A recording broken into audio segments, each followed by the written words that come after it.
RRC Group D Grand Test 29 Physics subject. Question number 7.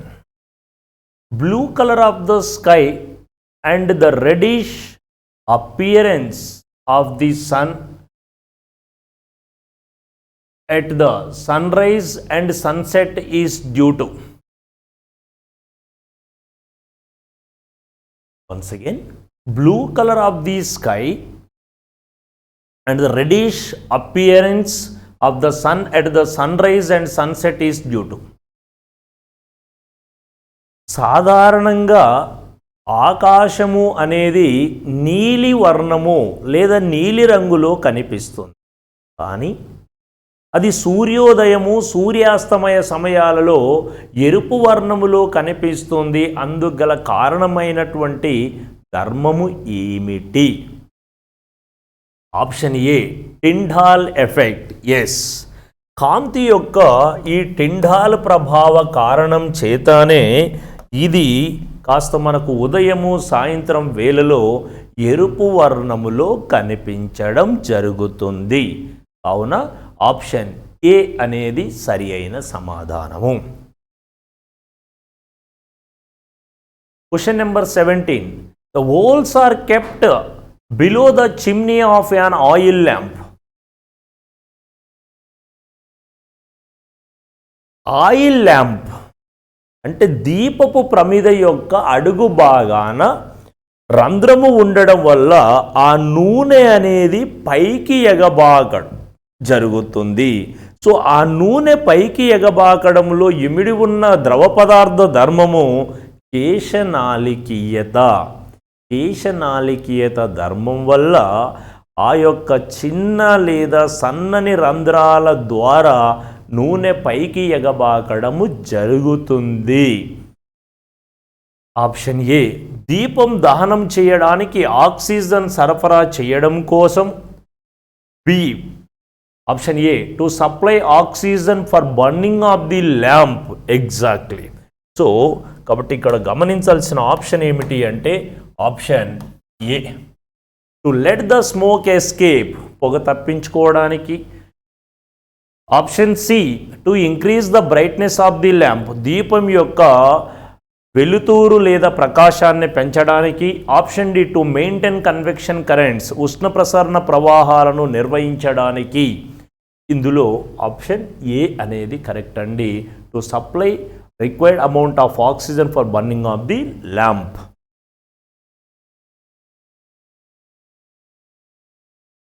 Question number 35. Which one of the following furnaces can produce the highest temperature?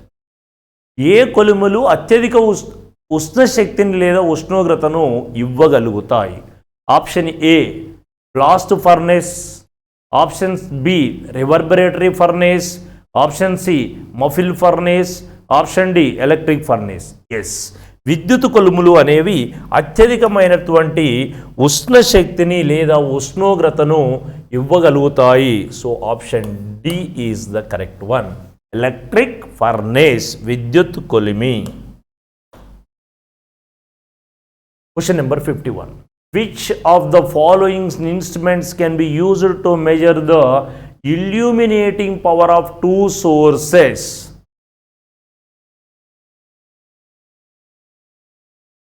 కాంతిని విడుదల చేసేటువంటి కాంతి జనకాల యొక్క శక్తిని కొలవడానికి ఉపయోగించే పరికరము ఏమిటి? ఆప్షన్ ఏ, లాక్టోమీటర్. లాక్టోమీటర్ను పాల స్వచ్ఛత కొలవడానికి ఉపయోగిస్తాం. Option B, manometer. It is used to measure the pressure of the gas, వాయుపీడనం కొలుచుటకు ఉపయోగిస్తారు. Option C, salinometer. Option D, photometer. Photometer అనే దీనిని కాంతి యొక్క ప్రకాశక శక్తిని కొలుచుటకు ఉపయోగిస్తారు. అందుచేత option D is the correct one for this question.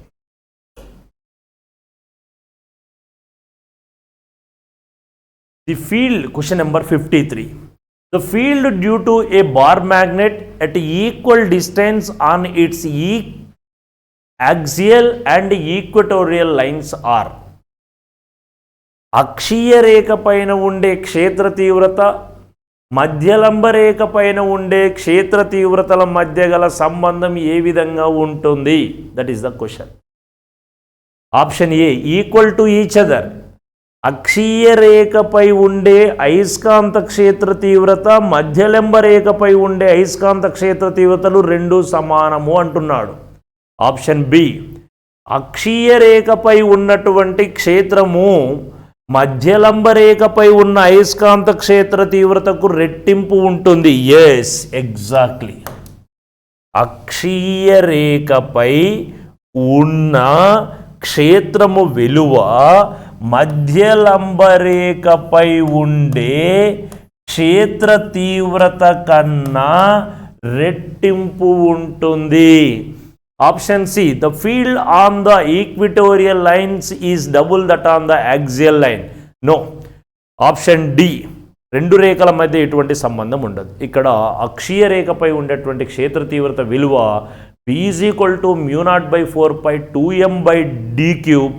But మధ్యలంబ రేఖపై B is equal to μ0/4π m/d³. అక్కడ ట్వైస్ డబుల్ ఉంది కాబట్టి option B is the correct one. Question number 65. A force of 10 Newton is acting on an object. The object is displaced through 5 meter in the direction of force. What is the work done in this case?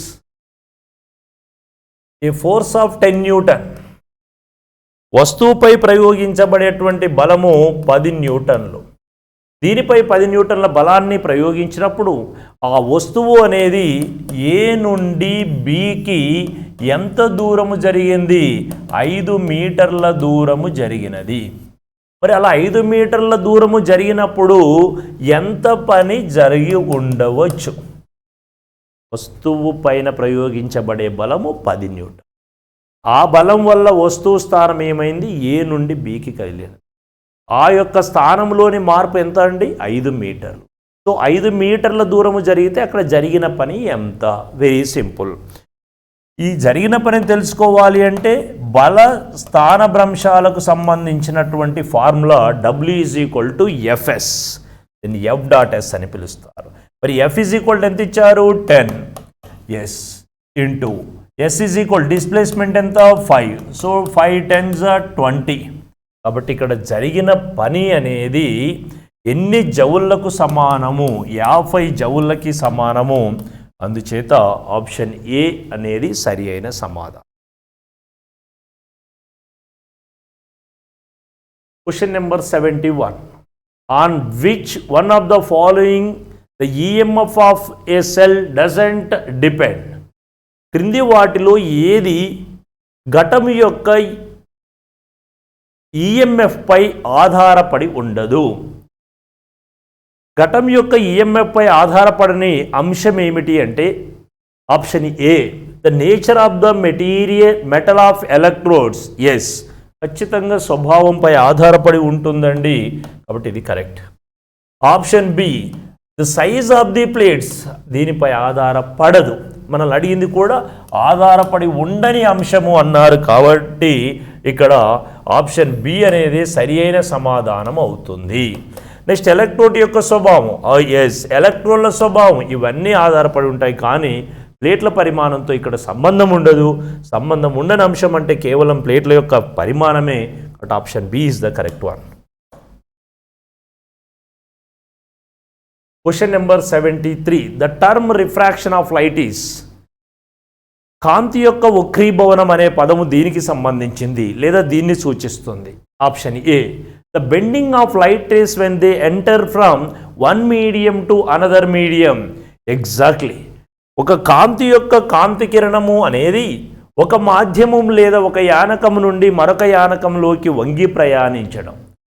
కాంతి ఒక యానకము నుండి మరో యానకములోకి వంగి ప్రయాణించేటువంటి ఈ ధర్మాన్ని ఏమంటారు? వక్రీభవనము అంటారు. Option B splitting of white light into 7 colours when it is passes through the prism. అది 7 రంగులుగా విడిపోవడాన్ని ఏమని పిలుస్తారు? విక్షేపణం అంటారు.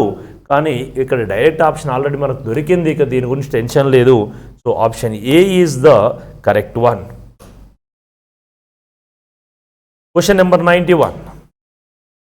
Following is not A vector. క్రింది వానిలో సదిశ రాశి కానిదేది?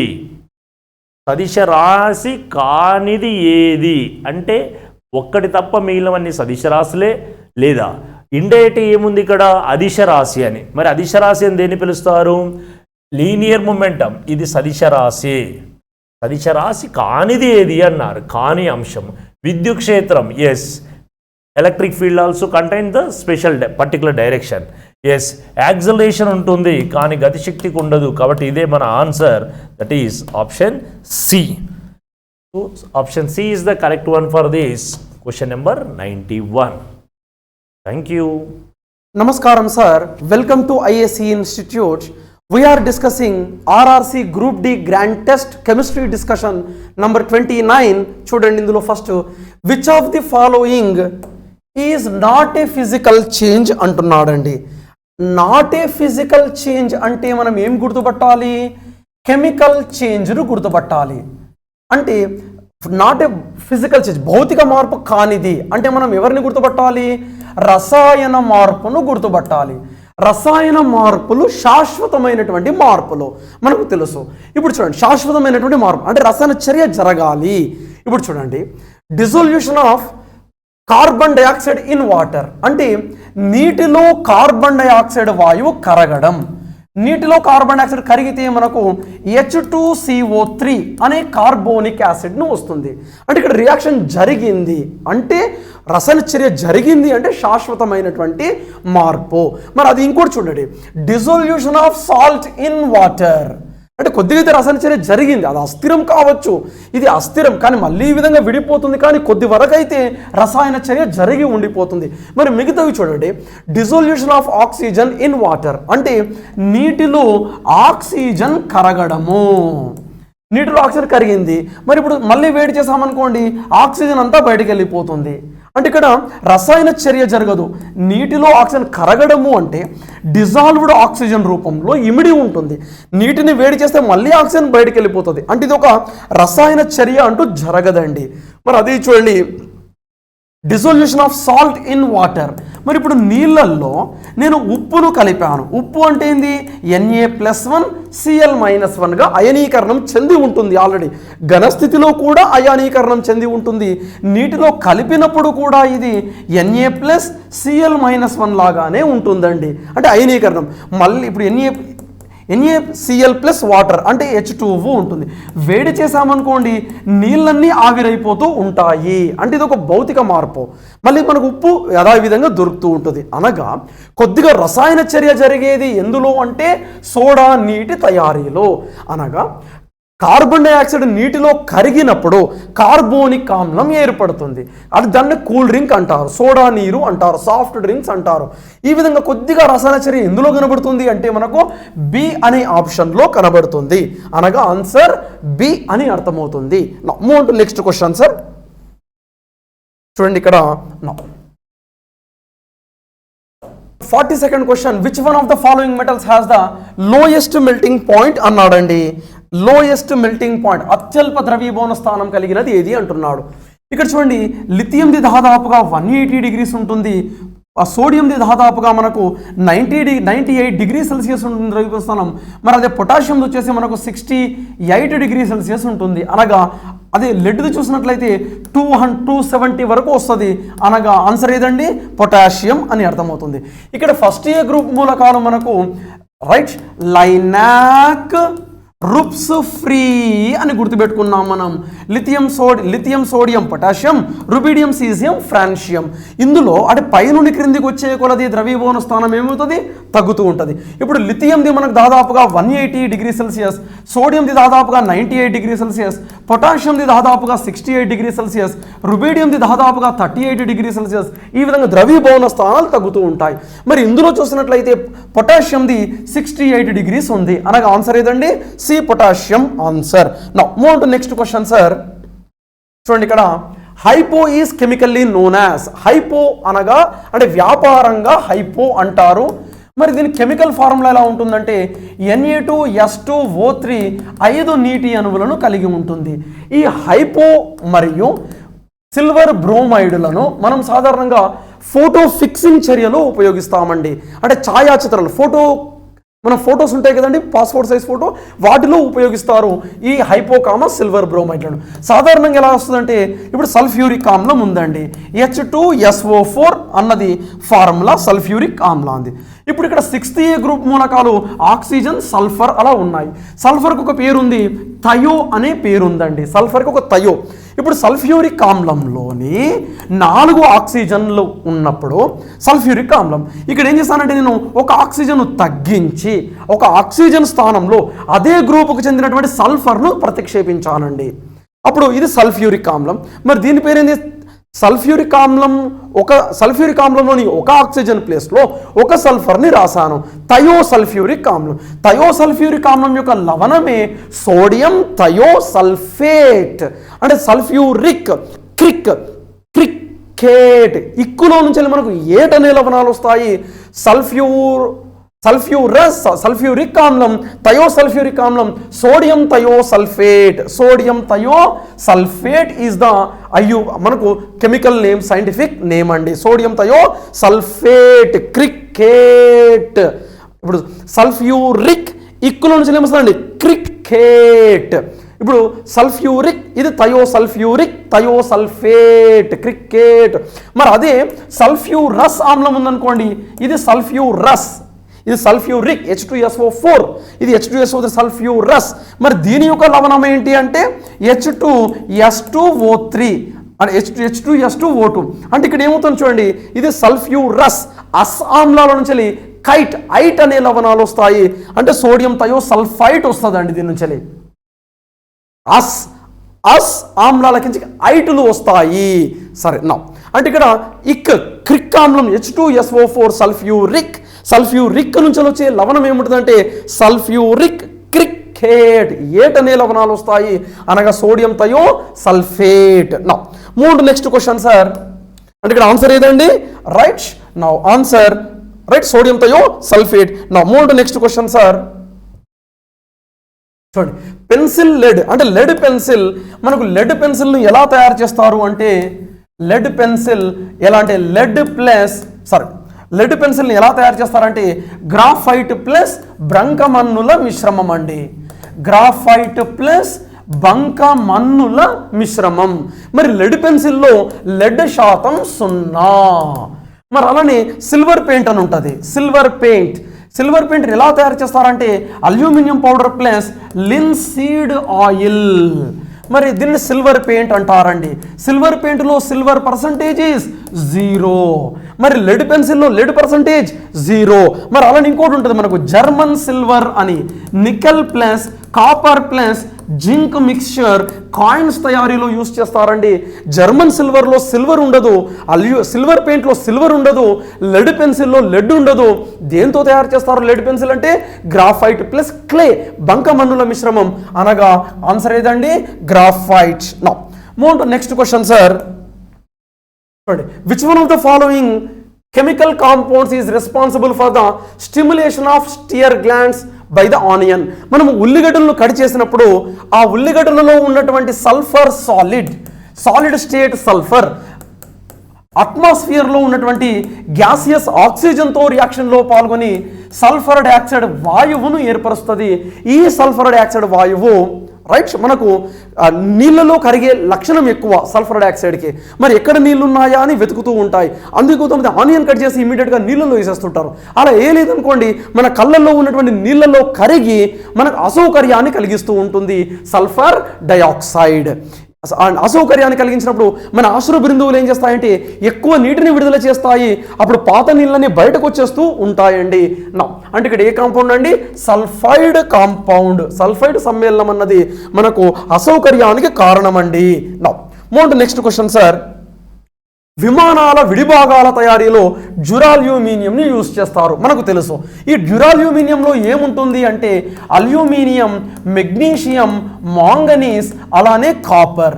94% అల్యూమినియం, 0.5% మెగ్నీషియం, 0.5% మాంగనీస్, 4% కాపర్. దీన్ని మనం డ్యూరాల్యూమినియం అంటారు. విమానాల విడిభాగాల తయారీలో తయారు చేస్తారు. అలానే అంటే ఇప్పుడు ఆన్సర్ ఏదండి? అల్యూమినియం, మెగ్నీషియం, అంటే ఇక్కడ కాపర్ ఉంది అంటే ఇది ఆన్సర్ అండి.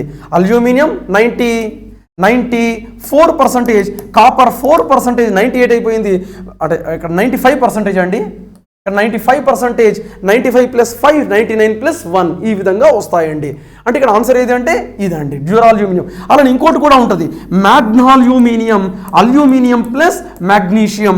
మ్యాగ్నాల్యూమినియంని కూడా విమానాల విడిభాగాల తయారీలో ఉపయోగిస్తామండి మనం. No which one of the following is a transition metal? అంటే పరివర్తన లోహం ఏది అంటున్నాడు. మనకు పీరియాడిక్ టేబుల్లో ఇక్కడ పీరియాడిక్ టేబుల్లో చూసినట్లయితే ఈ విధంగా పీరియాడిక్ టేబుల్ ఉంటుంది. మనకి ఇక్కడ ఎడమవైపు ఎస్ బ్లాక్ మూలకాలు, ఇక్కడ పి బ్లాక్, ఇక్కడ డి బ్లాక్, ఇక్కడ ఎఫ్ బ్లాక్ మూలకాలు. అయితే ఇక్కడ ఎడమవైపు లోహాలు మెటల్స్, మరి రైట్ సైడ్ నాన్ మెటల్స్ అంటే అలోహాలు ఉంటాయి. Non metals అలోహాలు.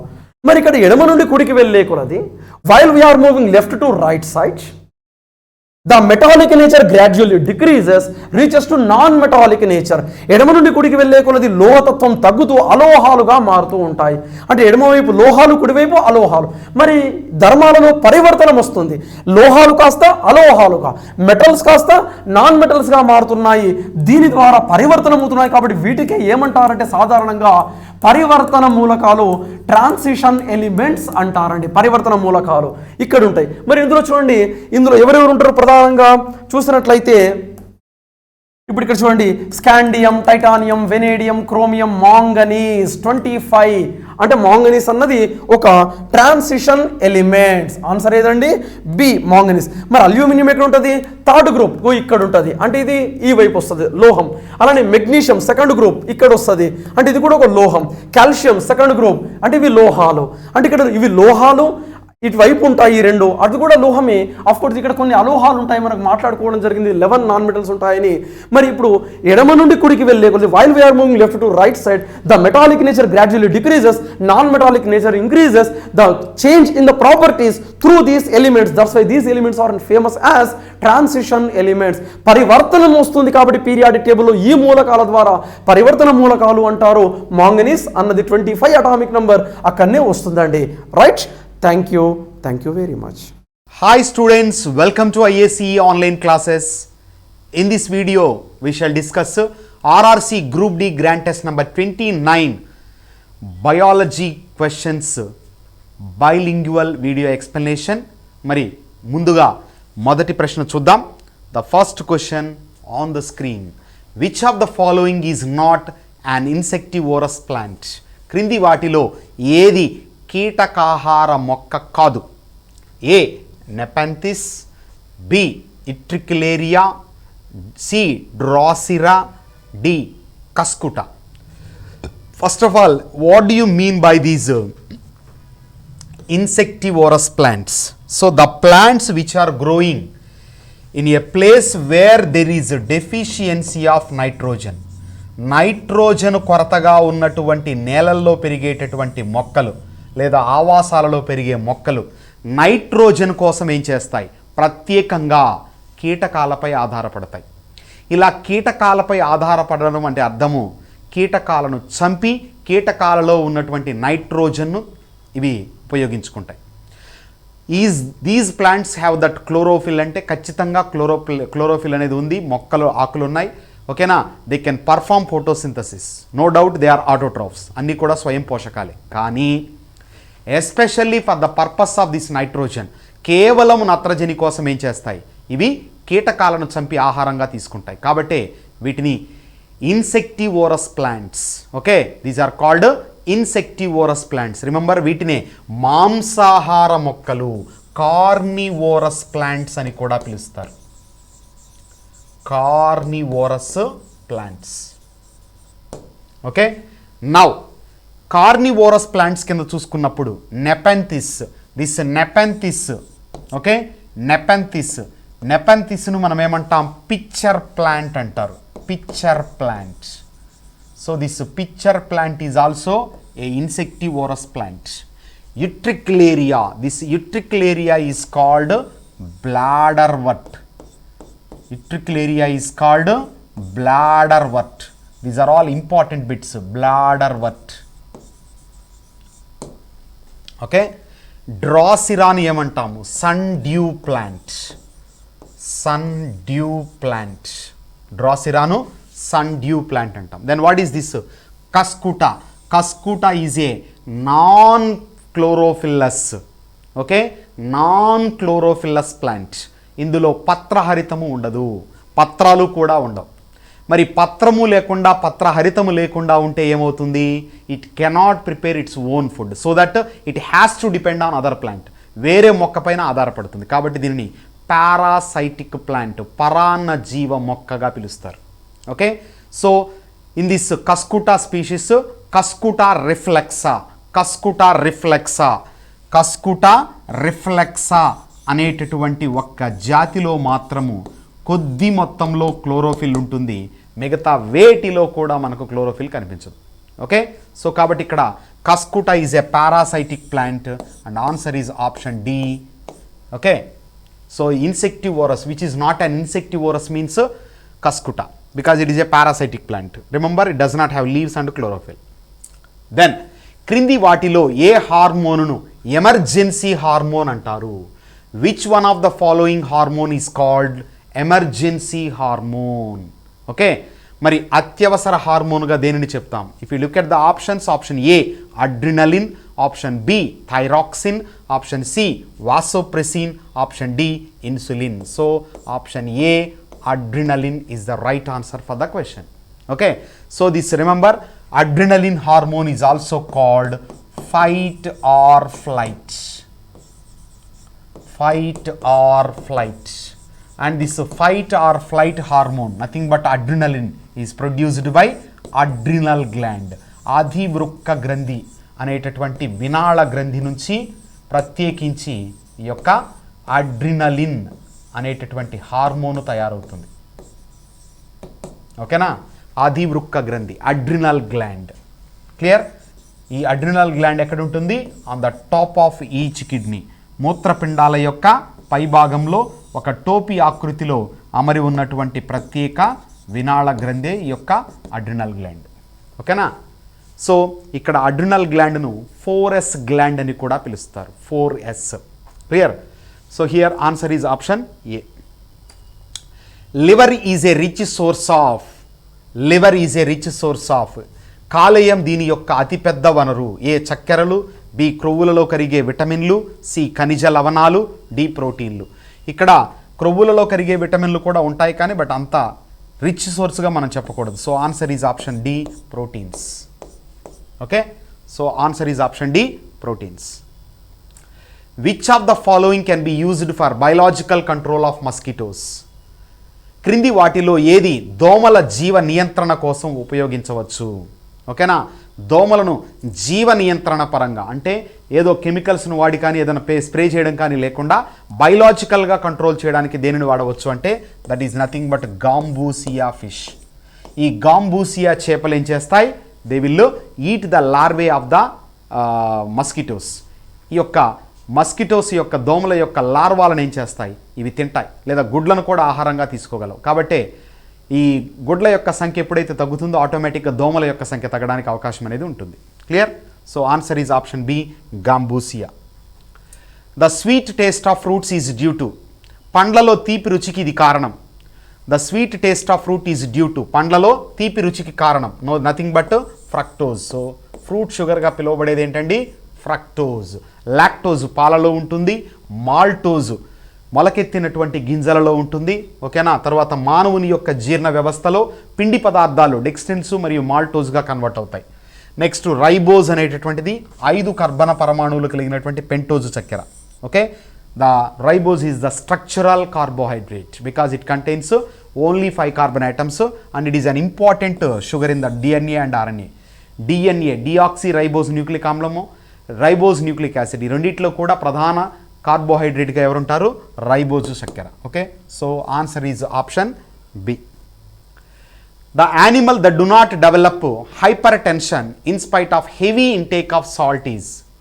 అధిక రక్తపోటును అభివృద్ధి చేయని ఉప్పు అధికంగా తీసుకునే జంతువు. మరి ఇక్కడ ఉప్పు ఎక్కువగా తింటే డెఫినెట్గా బ్లడ్ ప్రెషర్ ఇంక్రీజ్ అవ్వడం అనేది కామన్. మరి ఇక్కడ ఉప్పును అధికంగా తీసుకున్నప్పటికీ కూడా బ్లడ్ ప్రెషర్ పెరగకుండా ఉండే జంతువు ఏది అంటున్నాడు. So that is nothing but camel, ఒంటె. Okay, so option D is the right answer for the question. Next, wings of a bird and an insect are. పక్షి రెక్కలు మరియు కీటకం యొక్క రెక్కలు దీనికి ఉదాహరణ. Wings of a bird and an insect are A homologous organs, homologous అవయవాలు, B analogous organs, analogous అవయవాలు లేదా సారూప్య అవయవాలు, సి వెస్టీజియల్ అవయవాలు, వెస్టీజియల్ ఆర్గాన్స్, డి మూలాధార అవయవాలు, రుడిమెంటరీ ఆర్గాన్స్. మరి ఇక్కడ పక్షి రెక్కలు కీటకం రెక్కలు తీసుకున్నప్పుడు రెండు కూడా ఎగరడానికి సహాయపడతాయి, కానీ అవి రెండు కూడా నాట్ స్ట్రక్చరల్లీ సేమ్. ఓకేనా, నిర్మాణపరంగా ఒకటి కాదు అవి, కానీ క్రియాత్మకంగా అంటే ఫంక్షనల్గా మాత్రం ఒకటే. So the organs which are functionally same, structurally different. నిర్మాణాత్మకంగా వేరువేరుగా ఉండి క్రియాత్మకంగా ఒకే విధంగా ఉండేటటువంటి అవయవాలను మనం ఏమని పిలుస్తాము? అనలోగస్ ఆర్గాన్స్ అని పిలుస్తారు. మరి ఇక్కడ ఈ యొక్క పక్షి రెక్కలు మరియు కీటకం రెక్కలు దేని కిందకు వస్తాయి? సారూప్య అవయవాలు. మరి హోమోలోగస్ అవయవాలు తీసుకుంటే homologous organs are structurally same but functionally different. ఓకేనా, నిర్మాణాత్మకంగా ఒకే విధంగా ఉంటాయి కానీ క్రియాత్మకంగా మాత్రం వేరుగా ఉంటాయి. అటువంటి వాటినే హోమోలోగస్ అంటాం. ఓకేనా, so here answer is option B. ఇక ఆప్షన్ సి వెస్టీజియల్ తీసుకున్నప్పుడు the organisms which are developed and used in the past but now present no use no development. So గతంలో అభివృద్ధి చెంది ఉపయోగపడి ప్రస్తుతం అభివృద్ధి చెందకుండా వినియోగంలో లేకుండా ఉన్నటువంటి అవయవాలను ఏమంటాము? వెస్టీజియల్ ఆర్గాన్స్, అవశేష అవయవాలు అని పిలుస్తారు. ఓకేనా, మానవుని అనేక అవశేష అవయవాలు మానవుల్లో ఉన్నాయి కాబట్టి ఇక్కడ మానవుని పరంగా తీసుకున్నప్పుడు మానవుడిని నడిచే అవశేష అవయవాల మ్యూజియం అని పిలుస్తారు. Okay, so the walking museum of vestigial organs అని పిలుస్తారు. ఎవరిని? మానవుడిని.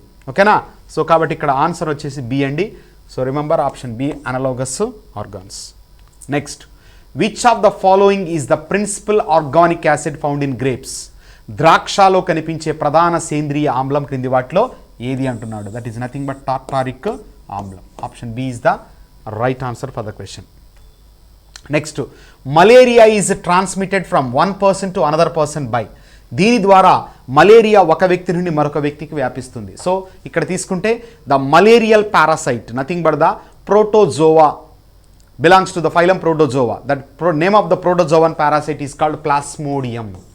ఈ యొక్క ప్లాస్మోడియం అనేటటువంటిది మలేరియా వ్యాధిని కలుగ చేస్తుంది. And for this plasmodium parasite the agent or the living organism which spreads this parasite is nothing but female Anopheles mosquito.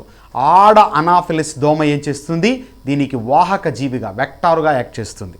ఓకేనా, సో కాబట్టి ఒక పర్సన్ నుంచి మరొక పర్సన్కు మలేరియా దేని ద్వారా స్ప్రెడ్ అవుతుంది అంటే అనాఫిలిస్ దోమ. Okay, option C is the right answer for the question. That's all. Thank you.